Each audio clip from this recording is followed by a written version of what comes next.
যুদ্ধ নিয়ে নির্মিত সিনেমা সাধারণত দুই ধরনের হয়। প্রথম ধরনের সিনেমা আমাদের সরাসরি যুদ্ধক্ষেত্রে নিয়ে যায়, যেখানে গুলি, বোমা, সৈনিকদের আত্মত্যাগ আর যুদ্ধের নির্মম বাস্তবতা দেখানো হয়। যেমন সেভিং প্রাইভেট রায়ান, 1917, ডানকির্ক কিংবা all quiet on the western front. আর দ্বিতীয় ধরনের সিনেমা যুদ্ধের পেছনের গল্প বলে।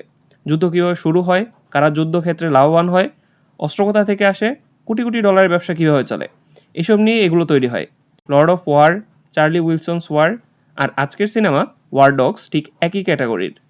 2016 সালে মুক্তি পাওয়া ওয়ার ডগস সত্য ঘটনা অবলম্বনে তৈরি। গল্পটা দুই বন্ধুকে নিয়ে, যারা সাধারণ মানুষ হয়েও মার্কিন সরকারের অস্ত্র সরবরাহের ব্যবসায় ঢুকে পড়ে।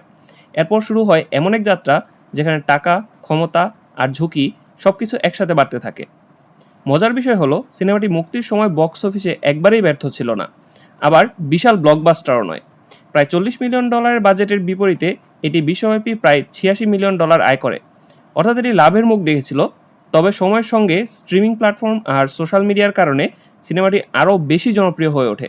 আজ অনেকে এটিকে আন্ডাররেটেড ও পরে জনপ্রিয় হওয়া একটি সিনেমা হিসেবে মনে করেন। এই সিনেমার সবচেয়ে বড় শক্তি হলো জোনা হিল। আমরা সবাই সোশ্যাল মিডিয়ায় তার সেই ভাইরাল দৃশ্যটি দেখেছি, রাইফেল হাতে ড্রাগ ডিলারদের ভয় দেখানোর মুহূর্ত।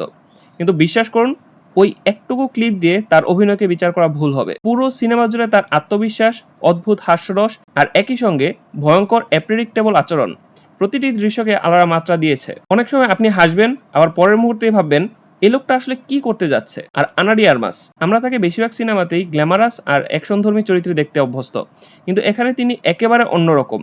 তিনি এই সিনেমায় আবেগের কেন্দ্রবিন্দু। একজন স্ত্রী হিসাবে ভালোবাসা, অনিশ্চয়তা, হতাশা আর ভেঙে পড়ার মুহূর্তগুলো খুব স্বাভাবিকভাবে তুলে ধরেছেন।